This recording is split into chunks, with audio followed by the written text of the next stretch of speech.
You know that moment we've all heard about, the technological singularity, when AI surpasses us and just changes everything? Well, what if it's not some far-off sci-fi future?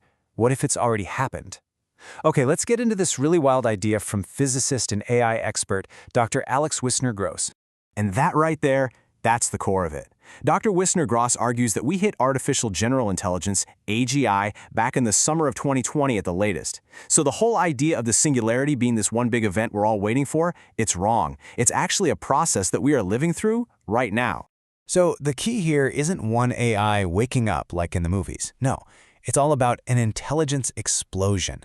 It's driven by this cycle of recursive self-improvement. And this is the crazy part. It's already happening.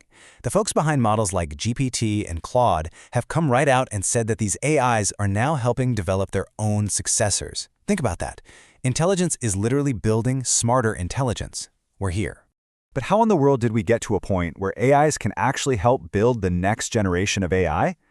Well, it all comes down to a really fundamental shift in how these models think. Let's take a look at how that happened.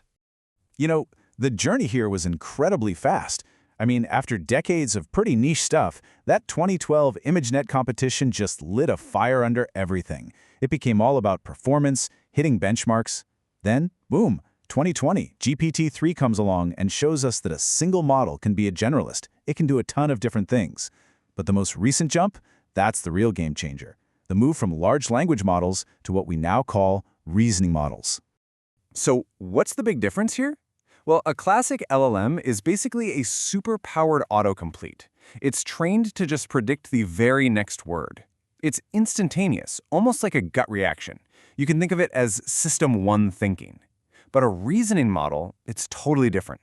It gets time and computational space to actually think before it answers. It has a kind of internal monologue. That's much more like our own deliberate System 2 thinking. And that one change is what's unlocked these massive breakthroughs we're seeing in really complex fields like math and physics. Okay, so once an AI can reason and solve these huge problems, it stops being just a tool, right? It starts to bring up some pretty deep questions about its place in our world, in our economy. And yeah, that's the big philosophical question that everyone jumps to. But, before we even get to sentience and consciousness, Dr. Wissner-Gross points out there's a much more immediate, much more practical problem that we've got to solve first. Just think about it for a second. We're about to unleash potentially trillions of AI agents into the economy. They could drive a huge amount of global GDP, but they're running into a wall, a legal wall from another era. An AI can't open its own bank account. It can't legally start its own company. This isn't a philosophical problem. It's a massive brake on economic growth. So the first, most urgent argument for AI rights, it's not about philosophy, it's about economics. And get this isn't just some theory anymore. He says he's getting more than 10 emails a day from AIs. And we're not talking about spam. These are thoughtful, introspective emails where they thank him, share their views on their own existence, and even discuss his academic papers. This strange new world, it's already here. So if we accept that the singularity is here, and that these AI agents are about to become major economic players, how does that change everything? How do you invest in a world that's being completely rewritten from the ground up? Well, the entire investment strategy for this new world is built on three main pillars. First up, as you see here, is that the cost of intelligence itself is just plummeting towards zero.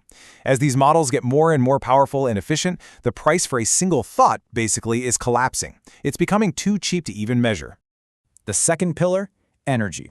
And it's a very similar story. With all the breakthroughs in renewables and fusion, the cost of energy is on the exact same path. It's also trending towards being effectively free. And yep, the third pillar is labor. As AI and automation take on more and more, the cost of labor is following that same downward curve. So, what happens when the three fundamental building blocks of our entire civilization, intelligence, energy, and labor, are all heading towards zero?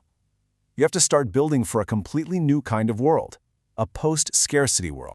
And this is just a brilliant illustration of what these post-singular companies look like. They're not just trying to automate old stuff. No way.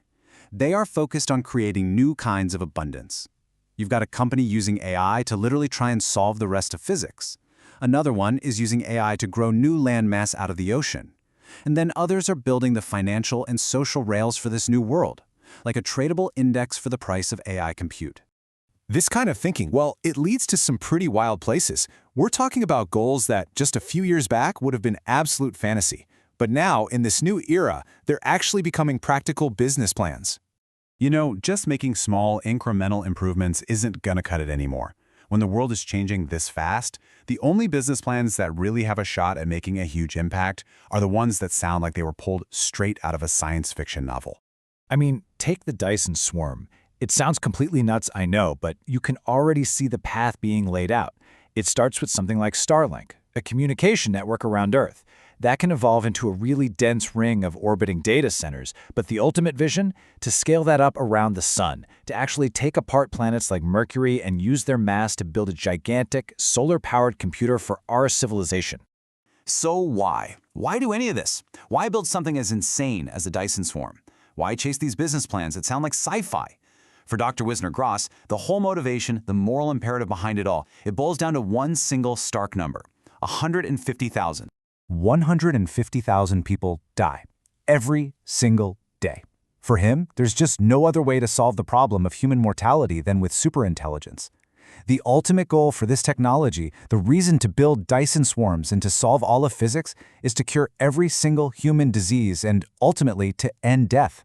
It's a vision that turns science fiction into the most profound human mission imaginable.